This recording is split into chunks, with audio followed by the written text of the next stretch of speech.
கீழ்ப்படியும், மரித்தவன் உயிரோடு எழும்புவான். ஒரு சம்பவம் நடைபெற்றது. எசேக்கியேல் தீர்க்கதரிசியின் புஸ்தகம் 37வது அதிகாரத்தில் கர்த்தர் எசேக்கியேலை ஆவியில எடுத்துக்கொண்டு போய் எலும்புகள் நிறைந்த ஒரு பள்ளத்தாக்கில நிறுத்தி, கண்ணுக்கு எட்டின தூரம் வரைக்கும் உலர்ந்த எலும்புகள் ஒவ்வொன்றும் செதறி செதறி கிடக்கு. தலை ஒரு பக்கம், கை ஒரு பக்கம், கால் ஒரு பக்கம், விரல் ஒரு பக்கம்,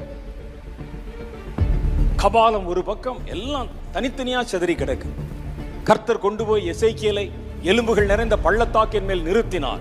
எசேக்கியேலே, இந்த எலும்புகள் உயிரடையுமா என்று கேட்டார். உடனே எசேக்கியேல், தேவரீர் அதை அறிவீர் என்றார்.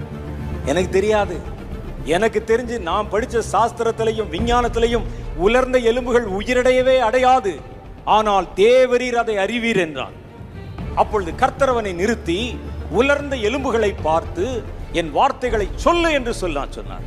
பேசு, தீர்க்க தரிசனம் சொல்லு, தீர்க்க தரிசனம் சொல்லு.